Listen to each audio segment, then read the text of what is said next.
Bonjour et bienvenue dans Destination Week-end. Aujourd'hui, direction Berlin.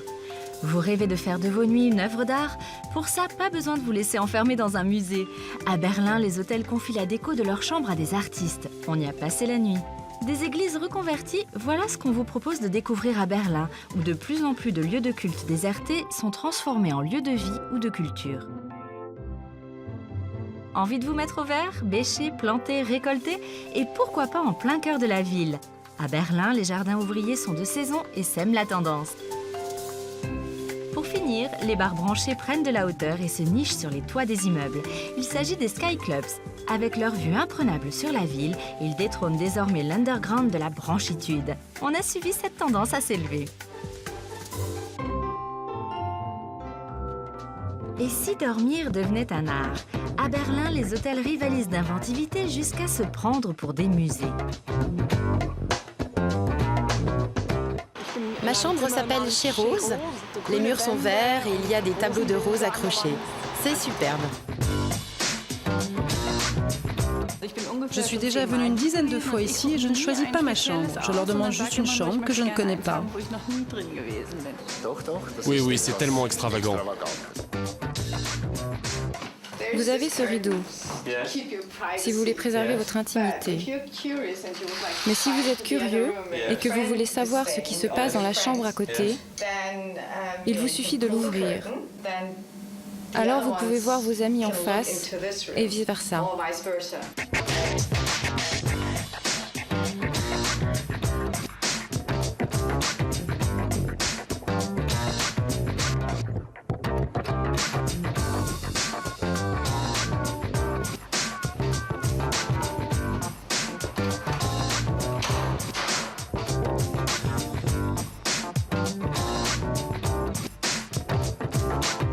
Parfois, on se réveille en se demandant dans quelle ville on se trouve, parce que les chambres sont partout pareilles.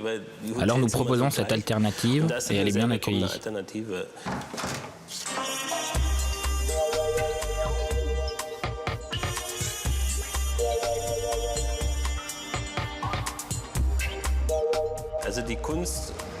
Il faut que l'art soit vraiment de l'art.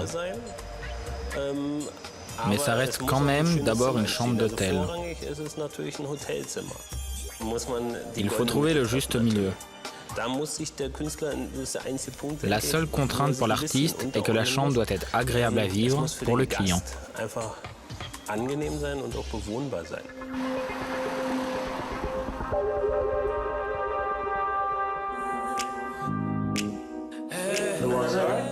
These two, that's our fault.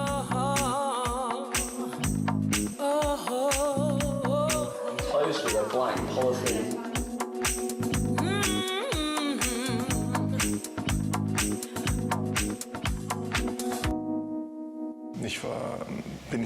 Je ne suis pas hôtelier et je n'ai jamais eu l'intention d'en être un. Ça s'est fait tout seul. Au départ, j'avais retapé 2 chambres dans mon appartement pour pouvoir financer mes projets artistiques. Et puis c'est devenu de plus en plus grand. Maintenant, c'est une œuvre d'art habitable. Et je suis ravi que les gens aiment venir ici et vivre intensément l'espace que j'ai créé.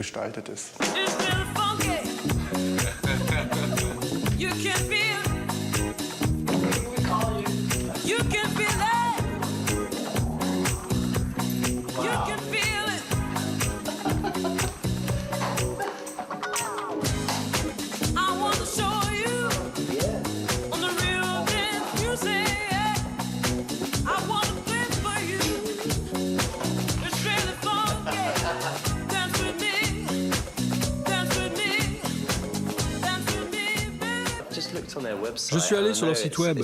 Je sais que c'est un seul créateur qui a fait tout ça et que c'est sa vision pour cet endroit. C'est vraiment un sacré boulot.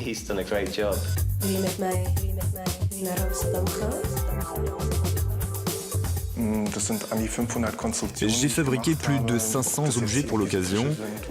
Les tables, les lampes, les lits. Je me suis servi de pas mal d'objets anciens que j'ai recyclés. Ça montre qu'avec peu de moyens, on peut créer des choses qui ont du caractère, des choses qui ont de la force.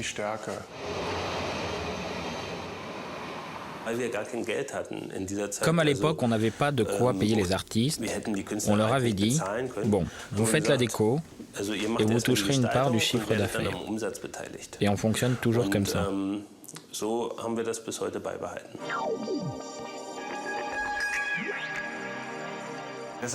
L'image même de la solitude, c'est de rentrer le soir dans sa chambre d'hôtel et de regarder la télévision. C'est la meilleure façon de passer à côté d'une ville. Moi, je me suis dit à l'époque, bon, on va rentrer ici, on ouvre la porte d'une chambre légèrement tamisée, et la première chose qu'on voit, c'est ce feu de cheminée en guise de bienvenue.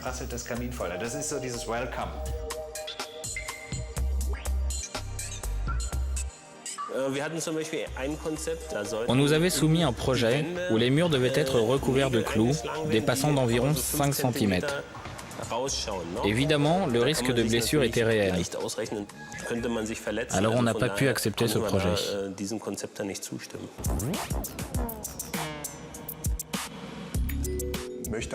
Je ne veux pas parler en détail de chaque chambre. Cela empêcherait ceux qui y logent de laisser leur imagination s'épanouir.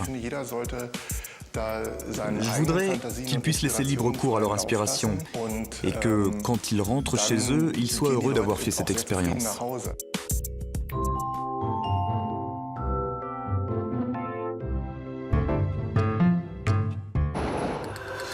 Au nord de l'Allemagne, les églises sont de plus en plus désertées.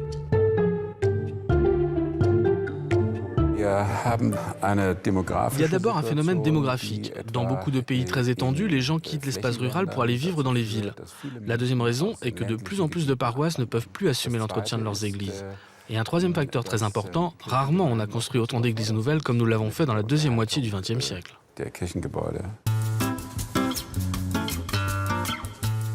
Face à ce phénomène, les églises sont souvent obligées de vendre leurs bâtiments sacrés. Ils sont ensuite réhabilités, comme dans le cas du Martmit-Museum, un musée interactif pour enfants où l'on peut apprendre tout en s'amusant.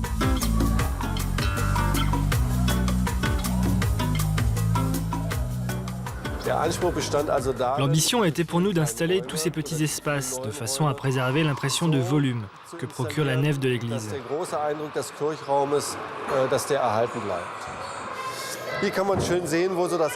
Ici, vous avez un bel exemple de la manière dont l'ancien et le nouveau se rejoignent. Dans l'ancien hôtel, on voit toujours une mosaïque qui a été installée vers 1860.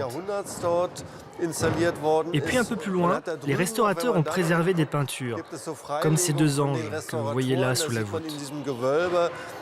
Ce sont des petits rappels de l'histoire du lieu.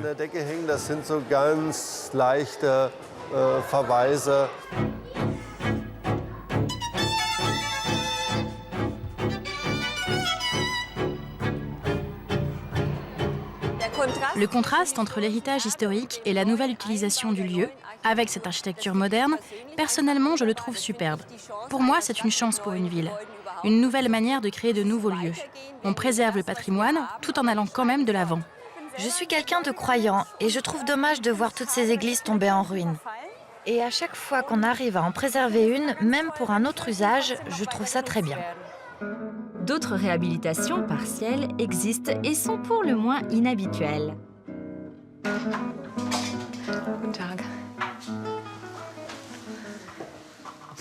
Vous vous trouvez ici au premier étage de l'église luthérienne.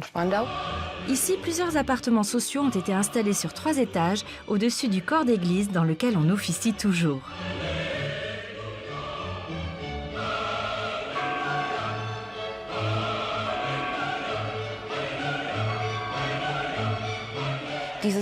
Ce salon se trouve exactement à l'emplacement de l'ancienne galerie. Donc, imaginez, c'est ici que se trouvait autrefois l'orgue.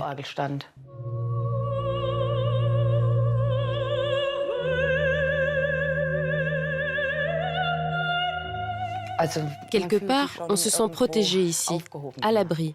Mais il faut quand même avoir une certaine affinité avec la religion pour vivre dans une église. Je crois que quelqu'un d'une autre religion n'aurait pas forcément très envie de s'installer dans un tel appartement.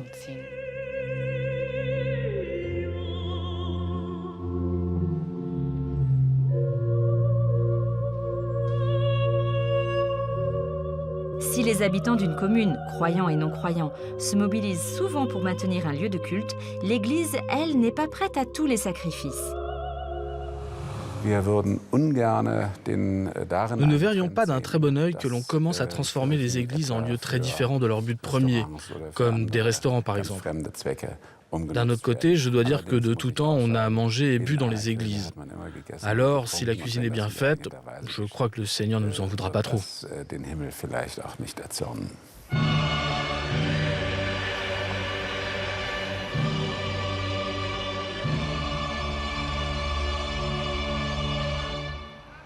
Cette église néo-gothique menacée de destruction en est l'exemple.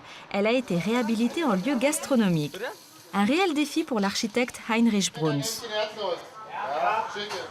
Mon ambition a été dès le départ de créer un endroit du XXIe siècle tout en préservant les structures historiques de la bâtisse datant du XIXe siècle.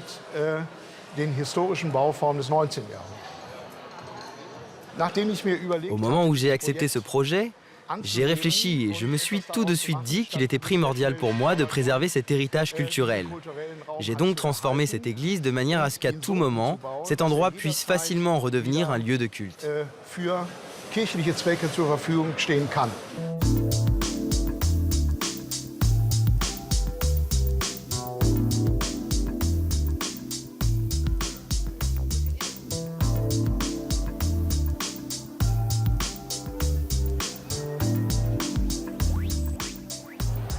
C'est franchement bizarre. Normalement, on va à l'église pour prier et pas pour boire un coup. C'est une expérience indescriptible. Faut l'avoir vécue.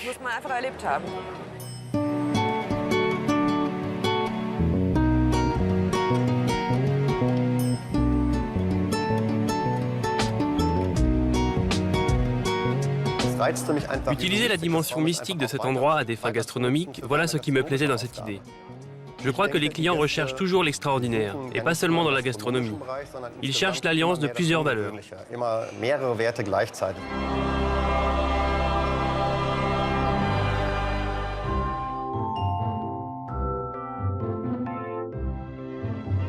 Chic et populaire à la fois, les jardins ouvriers de Berlin ont la cote et il y en a pour tous les goûts. Les plus novateurs fleurissent sur les îles aux alentours de Berlin. Escale à Valentinswerde, très en vogue chez les nouvelles générations. Je m'appelle Per Pedersen. Je travaille comme professeur d'architecture à l'université.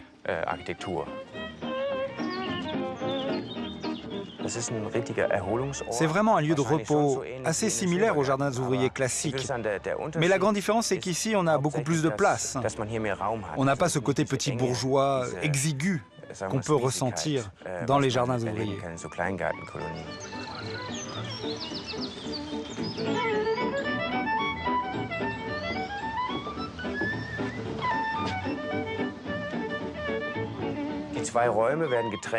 Les deux pièces sont séparées par un placard.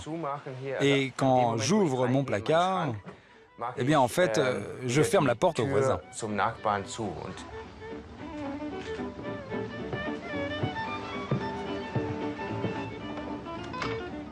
C'est le même principe que dans la maison longue.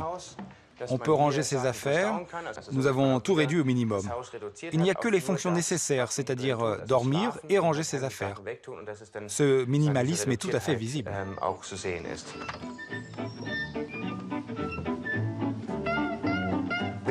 Ici, on doit vivre de manière un peu primitive.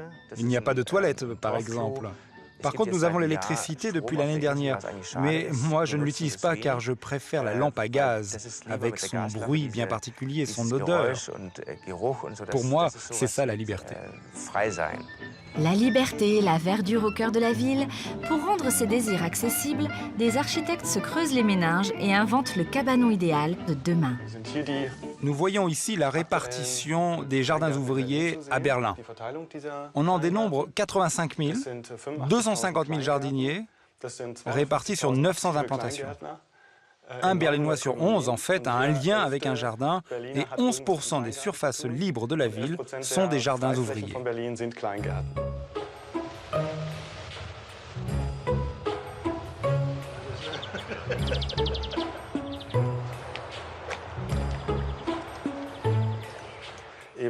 Dans le contexte urbain actuel, les gens ne veulent plus aller habiter dans des banlieues tristes. Ils veulent vivre au vert, mais en ville. Les jeunes cherchent des jardins ouvriers dans cette optique.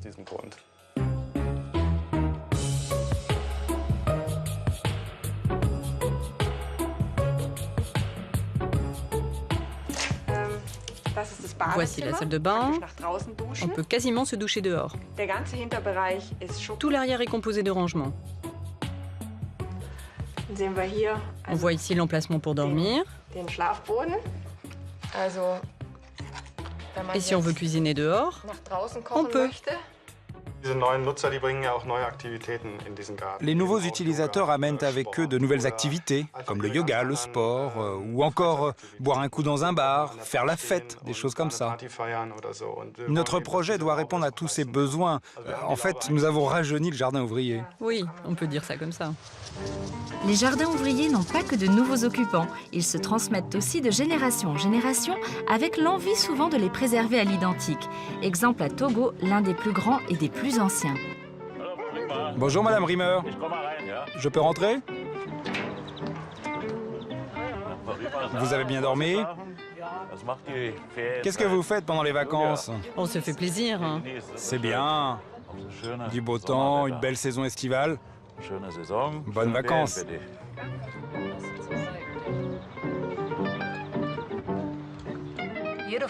Nous venons au jardin dès que nous avons un moment de libre.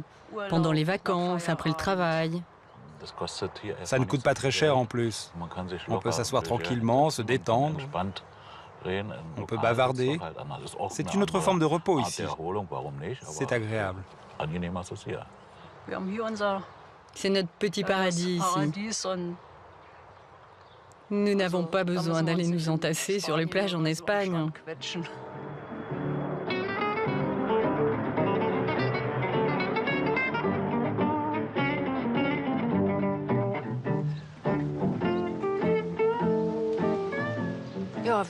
Nous cultivons des fraises, des tomates, des radis, des haricots verts.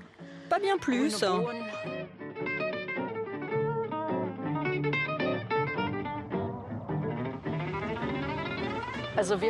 Nous avons ce jardin depuis 1962. Enfin, il était à ma grand-mère. J'ai grandi ici auprès d'elle. Et en 1986, elle me l'a cédé. Je suis fière d'être propriétaire de ce jardin. L'année prochaine, cela fera 20 ans. Les petits vieux, enfin ceux qui ont l'air de nains de jardin classiques, sont un souvenir de ma grand-mère. Et tous ceux qui ont l'air un peu plus délurés, comme le motard là, ceux-là, nous les avons mis nous-mêmes.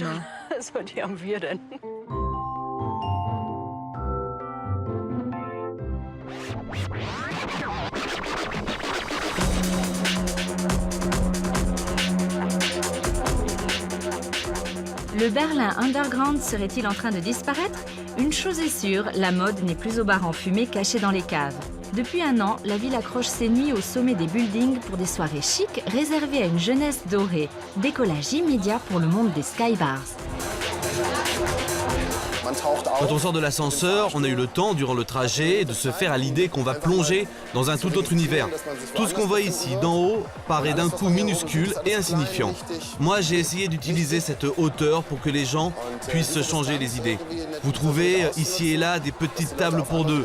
Puis, au niveau supérieur, il y a d'énormes canapés et des lits pour s'étendre, ou se faire des câlins, ou pour être tranquille, tout simplement. Nous avons d'énormes balançoires dans lesquelles jusqu'à 8 personnes peuvent s'asseoir. Tous ces coins sont autant de points de rencontre. Sortir des caves pour s'élever dans les airs, pour les Berlinois, c'est tout un symbole, comme ici au tout nouveau Solar.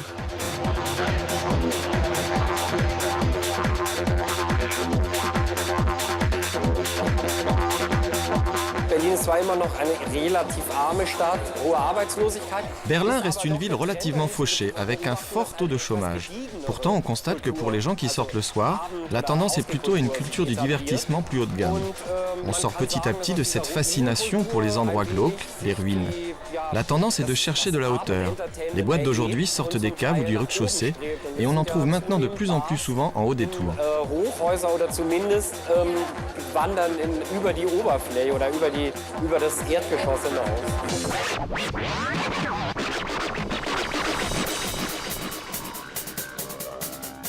De plus en plus chic, la jet-set berlinoise de l'Ouest a choisi le nouveau quartier de la Potsdamer Platz pour faire la fête. Ici, au très branché 40 Seconds, tout commence par une montée en ascenseur de 40 secondes. En premier lieu, il y a bien sûr cette sorte d'ascension. On doit attendre devant l'ascenseur comme devant la caisse d'un cinéma. Faire la queue devant une boîte, ce n'est jamais très marrant, mais ici, ça crée une attente. On va monter avec l'ascenseur, on va s'élever. On a le sentiment de prendre de la hauteur. Je crois que cela fait vraiment partie du plaisir.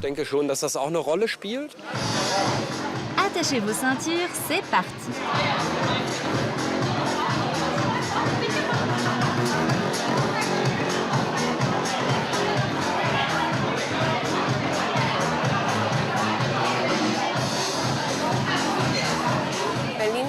La réputation de Berlin, c'est d'être une ville de l'underground.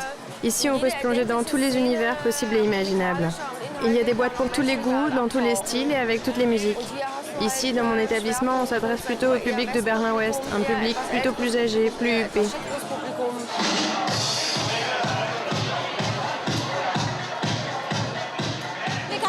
Nous sommes entrés et nous avons vraiment été impressionnés par cette vue époustouflante. L'ambiance est géniale et la musique est bonne. Oui, c'est vraiment un endroit sympa. La vue, c'est le petit plus, la cerise sur le gâteau. On a une sensation d'espace. C'est un peu comme ce qu'on ressent quand on prend l'avion. Un sentiment d'espace infini, de liberté, la possibilité de voir les choses d'en haut. Nostalgique de la vague punk alternative, s'abstenir. Au 40 Seconds, l'esprit berlinois des années du mur a vraiment disparu. L'ambiance y est résolument chic.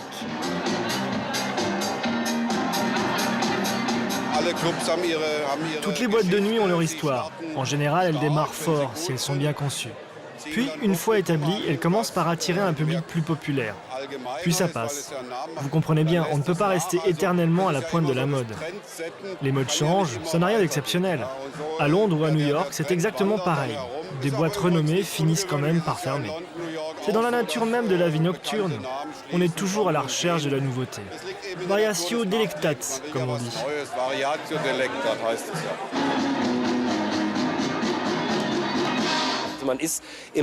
Les Skybars ont réussi à s'établir pour de bon. Maintenant, les propriétaires se vantent même d'avoir des people dans leur public. Ici, par exemple, la rumeur a couru que Robbie Williams avait réservé une table. En termes de marketing, c'est bien sûr une aubaine pour faire sa promo dans la presse. Ces bars ont clairement réussi à devenir des institutions. Leur réussite, c'est d'être arrivés là où tout restaurateur aimerait arriver un jour. Eux, ils n'ont plus à craindre la fermeture ou une descente de police. Ce sont maintenant des boîtes réglo, avec licence, etc. Et leur public est en adéquation. Entsprechendem Publikum.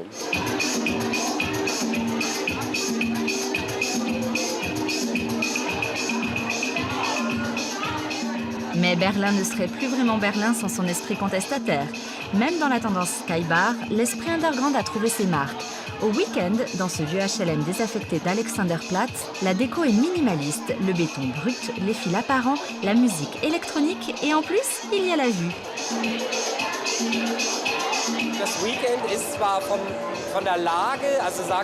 Ce bar, le Weekend, par sa situation en haut d'une tour, ressemble aux deux autres boîtes que nous avons vues, le Solar et le 40 Seconds. Mais ici, la conception est totalement différente. Au fond, c'est toujours un bar underground. Ici, vous trouvez toujours des tas d'étudiants, des gens fauchés qui viennent tout simplement pour passer une bonne soirée. Eux, ils s'en fichent d'avoir un magnifique seau à champagne sur la table et de boire une bouteille de choix. Ici, c'est plutôt bouteille de bière à la main, c'est plus terre à terre.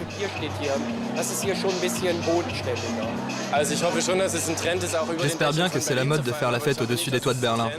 Mais j'espère aussi que cette mode ne veut pas dire que maintenant on doit se mettre en costard blanc-cravate et se la jouer.